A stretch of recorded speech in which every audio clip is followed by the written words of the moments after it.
So guys finally, अगर आप इसको देख पा रहे होंगे तो मेरी बाइक की फर्स्ट सर्विस हो चुकी है और मुझे कैसा लग रहा है? मुझे बहुत अच्छा लग रहा है।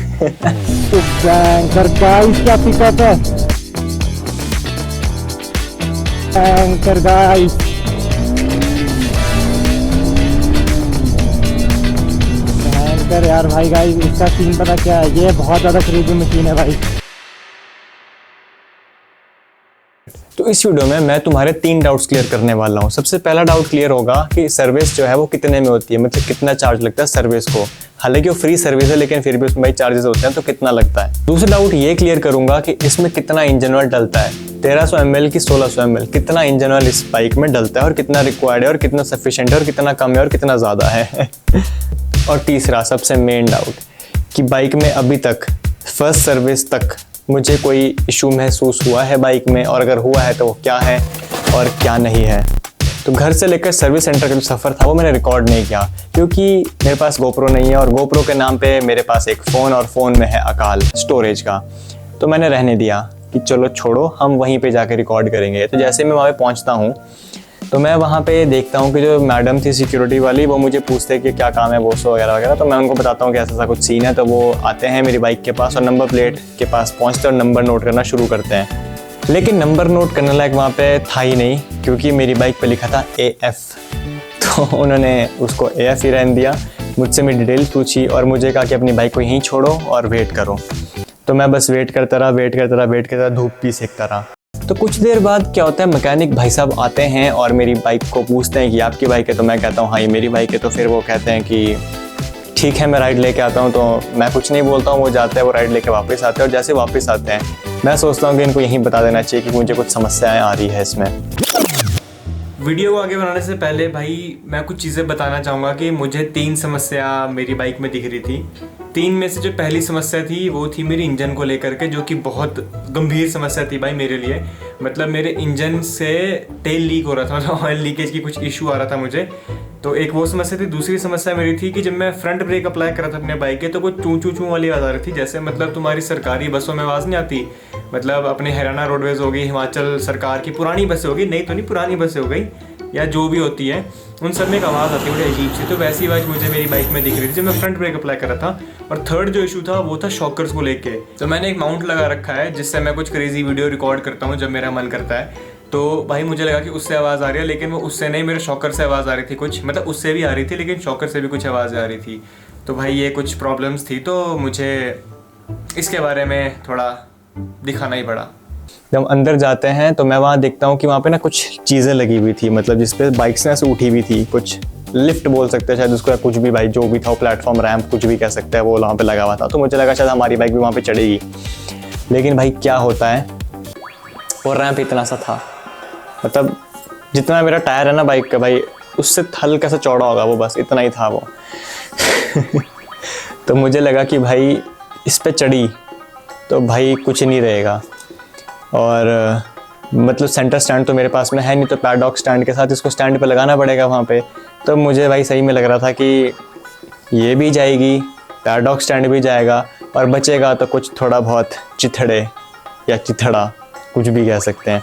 तो भाई उन्होंने समझदारी वाला काम किया, मेरी बाइक को ज़मीन पे ही रखा और उसमें पैडॉक स्टैंड लगाया और सर्विस को जो है वो शुरू कर दिया। तो भाई साहब क्या है, यहाँ पे नट खोलते हैं इंजन ऑयल ड्रेन करने के लिए। तो जैसे ही भाई वो उस नट को खोलते हैं और इंजन ऑयल गिरना शुरू होता है भाई, मैं देखता हूँ कि वो पानी है, मतलब इंजन ऑयल में पानी मिक्स है।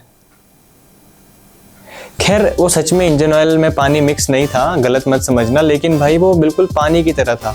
अब मैंने अपने भाई को देखा है इंजन ऑयल को ड्रेन करते हुए काफ़ी बार, भाई का गैराज है तो कई बार मैंने देखा है और मैंने फील भी किया। भाई ने कई बार बोला है कि छू के देख कैसा होता है पुराना तेल और नया तेल, क्योंकि मैंने पूछा भी था एक भाई को कि नए तेल में क्या फ़र्क है और पुराने तेल में क्या फ़र्क होता है। आज से 3-4 साल पहले की बात है ये, या उससे पहले की बात भी हो सकती है। तो भाई ने मुझे बताया था। तो भाई उस चीज़ को देख के मुझे लग नहीं रहा था कि वो यूज़ तेल है या कुछ भी है, मुझे वो पानी लग रहा था भाई सही में। लेकिन खैर कुछ नहीं कर सकते, मैं चुप रहा, मैंने कुछ नहीं बोला और भाई को उनका काम करने दिया। उन्होंने फ़िल्टर्स वगैरह बाहर निकाले, फ़िल्टर वगैरह देखे उन्होंने, वो सब चीज़ें जितना भी था तो वो सब उन्होंने अपना पहले वो सर्विस वाला जो कुछ मेन काम है वो उन्होंने किया। उसके बाद में जब वो ऑयल ड्रेन हो रहा था, साथ साथ वो मेरे पास में आए और मुझे कहते हैं कि अपना इशू बताओ, क्या आप बोल रहे थे। तो मैंने उनको बताया कि भाई यहाँ पे ऑयल लीकेज का ऐसा कुछ इशू आ रहा है। तो भाई साहब क्या करते हैं, भाई साहब उस जुगाड़मेंट को खोलते हैं और उस जुगाड़मेंट में देखते हैं कि भाई सील वगैरह कुछ हिसाब किताब, वो ग्रीसिंग वगैरह उसमें कुछ करते हैं, ग्रीसिंग में सॉरी सिलिकॉन वगैरह करते हैं और उसको वापस चिपका देते हैं। तो अब मैं अपने भाई को पूछता हूँ कि भाई ये चीज़ जो है वो सही है। मैं उनको फ़ोटो भेजता हूँ भाई को व्हाट्सएप पे कि ऐसा ऐसा कुछ सीन है। तो भाई मुझे कहता है कि भाई नई बाइक है तो इसमें अगर तू पुरानी चीज़ लगाएगा तो कुछ फ़ायदा है नहीं, तो उनको कह कि नहीं लगा। तो मैंने भी यही सोचा कि मैं कहा ठीक है। तो मैं भाई के पास जाता हूँ, मैं भाई को बोलता हूँ कि भाई ऐसे ऐसे इसको नया ही लगाओ, खोलो इसको और नया लगाओ। तो भाई साहब मुझे कहते हैं, मैकेनिक भाई साहब जो है वो मुझे कहते हैं कि भाई अभी एक काम करो, अभी चला लो, अगर आपको लीकेज की दिक्कत आती है तो फिर इसको हम चेंज कर देंगे, प्लस इंजन भी हमें खोलना पड़ेगा और चेक करना पड़ेगा कि ये दिक्कत अंदरूनी तो नहीं है। तो भाई मेरे दिमाग में अब एकदम से फ्लैशबैक आता है कि बाइक के रिव्यूज़ ठीक नहीं थे और तूने फिर भी ले ली। लेकिन मैं इतना भी खैर नहीं डरा, मैंने सोचा कि माड़ी मोटी दिक्कत होगी, चेंज हो जाएगी, क्योंकि भाई साहब ने बाद में समझाया कि डरो मत, सब कुछ सही है, बस गैस्केट्स वगैरह चेंज होगी, उसके लिए इंजन खोलना ही पड़ेगा, हम कुछ नहीं कर सकते, प्लस इंजन की 5 साल की वारंटी है तो भाई फ्री में ही काम होना था ये।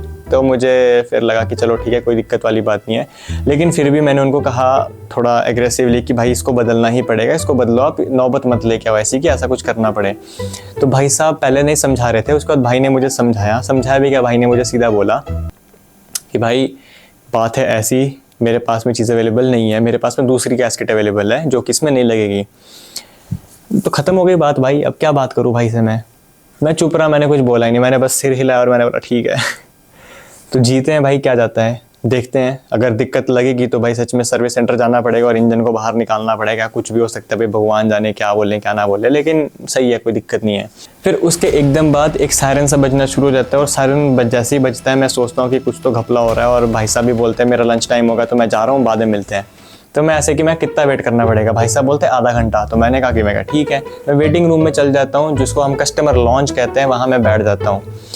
वहाँ बैठे बैठे मुझे 1 घंटा बीत जाता है, पता नहीं लगता। तो कस्टमर लॉन्च में 1 घंटा वेट करने के बाद भाई साहब वहाँ आते हैं और मैं भाई साहब के पास चला जाता हूँ, मैं क्या अब सर्विस का काम शुरू करते हैं। तो भाई साहब क्या करते हैं, भाई साहब फटाफट से उधर जाते हैं, मतलब जहाँ से ऑयल वगैरह चीज़ें लेकर के आते हैं, तो वो ऑयल वगैरह और बाकी सब कुछ फिल्टर्स और ओरिंग्स वॉशर्स वगैरह लेकर के आते हैं और बाइक के सामने रख देते हैं।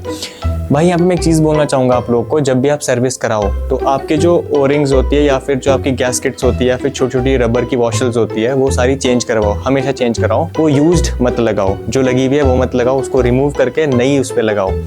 और प्लस मुझे काफ़ी अच्छी बात लगी कि भाई जब उसको लगा रहे थे तो भाई जो है रिंग्स को अच्छे से चेक कर रहे थे कि टूटी तो नहीं है, जो कि भाई करना चाहिए सबको। तो ये ज़रूरी है इसको चेक करना भाई, खुद भी जब सर्विस कराओ, किसी बाइक की सर्विस कराओ तो ये ज़रूरी चेक करो। जब भाई साहब ये गैस्केट्स वगैरह चेंज कर रहे होते हैं, मैं भाई साहब के पास आराम से बैठता हूँ और भाई को पूछता हूँ कि भाई इसमें इंजन ऑयल कितना डलता है, क्योंकि ये सबके दिमाग में क्वेश्चन है भाई कि एक्सट्रीम 250R में कितना इंजन ऑयल डलता है। तो मैकेनिक भाई साहब मुझे कहते हैं कि इसमें 1600 ml तेल डलता है।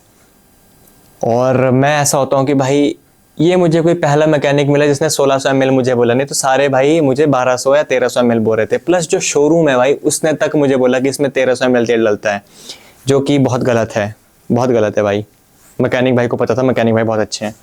प्लस जो इसके सर्विस मैन्यूअल है भाई, जो भी है हिसाब किताब, उसमें साफ लिखा है कि 1600 ml इसमें तेल डलता है। बाकी तुम गूगल भी करोगे तो उसमें भी साफ लिखा है 1600 ml इसमें तेल डलता है, जो कि बहुत अच्छी बात है। तो भाई साहब को पता था, तो मेरी सर्विस अब क्लीन है, मुझे कोई डरने वाली बात नहीं है, सब कुछ सही है। लेकिन यहाँ पे ये दिक्कत थी कि जो बॉटल थी वो तेल की जो लेके आए थे वो सिर्फ 1300 ml की थी, जो कि मुझे थोड़ा सा लगा कि भाई मेरा चेतराम तो नहीं बना रहे भाई साहब कहीं।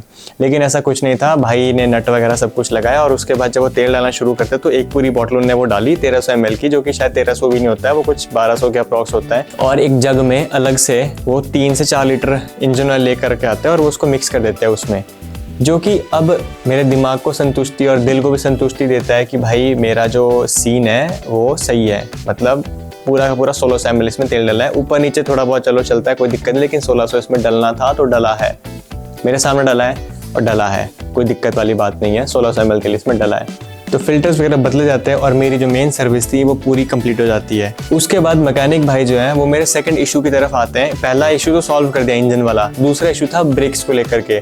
तो भाई साहब क्या करते हैं, ब्रेक पैड का वो जो बाई ब्रेक का वो हिसाब किताब होता है उसको खोलते हैं और ब्रेक पैड्स को अलग करते हैं और उसको रेगमा से सैंड पेपर से घसते हैं थोड़ा थोड़ा, प्लस जो डिस्क थी उसको भी घसते हैं। अब डिस्क को भाई कभी मत घसवाओ, ना घसो, क्योंकि भाई वो सेफ नहीं है बिल्कुल भी, वो तुम्हारे डिस्क की लाइफ को ख़राब कर देंगे। प्लस क्रैचेस आने से भी भाई बहुत दिक्कत होती है उस चीज़ के ऊपर।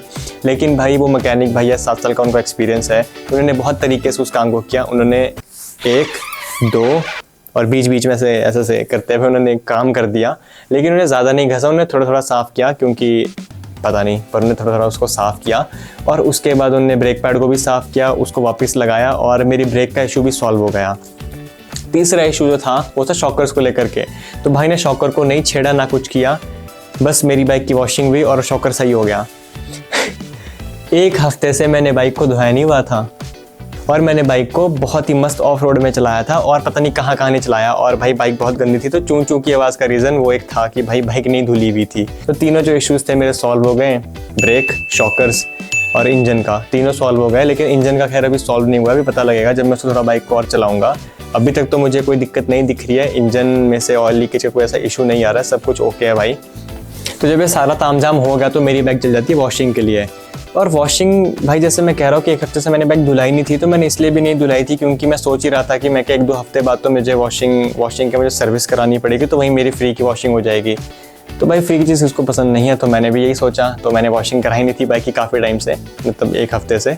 तो वहीं पे मेरी वॉशिंग हो गई। हालांकि वो जो वॉशिंग उन्होंने करी वो बिल्कुल भी अच्छी नहीं करी, मतलब रिम्स में धूल अभी भी ऐसी की ऐसी ही है, बाकी तो सब सही है भाई, चेन चून सब कुछ साफ़ कर दिया था, लेकिन रिम्स मेरे अभी भी गंदे हैं और थोड़ा बहुत चेन में भी थोड़ी दिक्कत है, जो कि मैं खुद अभी कर लूँगा, उसको शॉर्ट में कर लूँगा, कोई दिक्कत वाली बात नहीं है। ये थी सर्विस की बात कि मेरी सर्विस जो थी उसका एक्सपीरियंस भी जो था वो भी सही था, कोई दिक्कत वाली बात नहीं थी, सब कुछ मस्त था। और जो मैकेनिक भी भाई बहुत मस्त थे, सब कुछ सही था, एक्सपीरियंस बंदा था और काम मेरा एकदम मस्त तरीके से हो गया बिना किसी दिक्कत के। तो अब बात आती है कि मेरी जो सर्विस थी उसका कॉस्ट कितना आता है। हालांकि ये फ्री सर्विस थी, लेकिन इसकी कॉस्ट कितनी आती है। मुझे गैस्केट ऑयल स्टेनर के लिए पैसे देने पड़े थे, ओरिंग के लिए मुझे पैसे देने पड़ गए थे, सील कवर ऑयल फिल्टर के लिए पैसे देने पड़ गए थे, और फिल्टर कार्टेज जो भी है भाई इसके लिए पैसे देने पड़ गए थे। और सबसे मेन हमारा इंजन ऑयल, जो कि यहाँ पे लिखा है भाई 1250 ml, मतलब आप देख पा रहे होंगे 1250 ml यहाँ पे साफ लिखा है।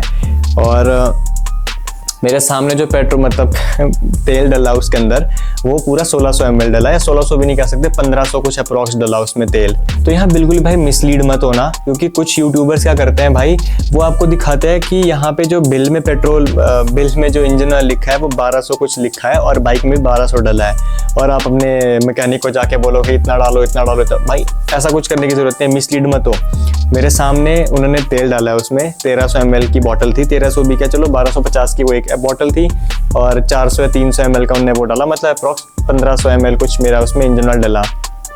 ठीक है, तो भाई मिसलीड मत होना, मैं तुम्हें बता रहा हूँ मेरे सामने तेल डाला, वीडियो प्रूफ है भाई, वीडियो भी मैं दिखा रहा हूँ तुम्हें साथ साथ में यहाँ पे कि उन्होंने तेल डाला, लेकिन बिल में उन्होंने वो चीज़ें मेंशन नहीं करी। तो भाई इस चीज़ का ध्यान रखना, मिसलीड मत होना गलती से भी। तो इस सब चीज़ों का जो भाई टोटल था, मेरा टोटल बना 1697 का, मतलब 1697 रुपीज़ का मेरा टोटल बना, जो कि फ्री सर्विस थी भाई, फ्री सर्विस पे मेरा इतना टोटल बना, क्या कर सकते हैं। प्लस इतना ही नहीं भाई, लेबर भी मुझे लगी, बल्कि ये तो फ्री होनी चाहिए थी भाई, लेकिन फिर भी मुझे इसके लिए भी पैसे देने पड़ गए थे, मतलब 123 रुपये मुझे देने पड़ गए थे इस चीज़ के लिए। तो टोटल मेरा जो बिल बना भाई वो बना 1821 रुपीज़ का, मतलब 1821 रुपये का मैं टोटल बिल बना पहली सर्विस का। तो भाई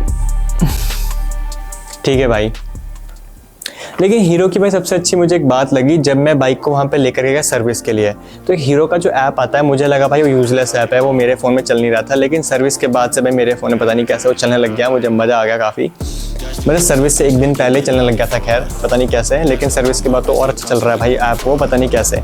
तो जब मैं वहाँ पहुँचा 15 मिनट के अंदर मुझे एक OTP नहीं क्या SMS आता है, जिसमें मुझे सारी डिटेल दे दी गई थी कि आपकी जो बाइक है वो रजिस्टर हो गई है सर्विस के लिए आज, और बहुत सारी डिटेल्स थी। तो जब मैंने हीरो ऐप को ओपन करके देखा तो भाई मुझे वहाँ पे भी दिख रहा था हीरो ऐप में कि your service is going on, और उसमें हर एक चीज़ मुझे दिख रही थी, मतलब जो मेरी बाइक में पार्ट्स लगे उन सब का वहाँ पे रेट मेंशन था भाई, हर एक चीज़ मेंशन थी वहाँ पे, जो कि काफ़ी अच्छी चीज़ है। और प्लस मुझे दिख भी रहा था कि कौन कौन मेरे इसको मैनेज कर रहा है और क्या क्या सीन है। मतलब ये काफ़ी अच्छी चीज़ है कि हीरो वालों ने, मतलब जैसे तुम सर्विस कराने जा रहे हो तो तुम्हारी बाइक को लेकर के हर एक डिटेल वहाँ पे तुम्हें ऐप में दे देंगे। अगर तुम बाइक वहाँ छोड़ के जा रहे हो, कभी मत करना ऐसा, तो छोड़ के जा रहे हो और कहीं दूर हो तो तुम्हें पता लगता रहेगा कि तुम्हारी सर्विस हो गई है, हो रही है, क्या है। तुम्हें फ़ोन नहीं करना पड़ेगा कि मेरी सर्विस हो गई है कि नहीं हुई है। तो आई होप गाइस कि आपके डाउट्स क्लियर हो गए होंगे बाइक को लेकर के, कि जो बाइक है उसमें क्या क्या इश्यूज़ मुझे अभी तक फेस हुए फर्स्ट सर्विस तक या फर्स्ट सर्विस से पहले, क्या मुझे इश्यूज़ इसमें फेस हुए। प्लस जो फर्स्ट सर्विस है वो कितने में होती है, उसका चार्ज क्या है। प्लस एक और चीज़ कि इस बाइक में कितना तेल डलता है, 1300 ml की 1600 ml। तो आई होप आपके सारे डाउट क्लियर हो गए होंगे। और रही बात मेरे ऑयल लीकेज की, तो भाई वो आने वाली वीडियो से पता लगेगा कि क्या हो रहा है, सही चल रहा है कि नहीं चल रहा है। तब तक के लिए भाई इस वीडियो को यहीं पे एंड करते हैं। कुछ चीज़ अगर रह गई होगी तो नेक्स्ट वीडियो में उसको हम कवर अप करेंगे। तब तक के लिए बाय बाय, शुभ रात्रि।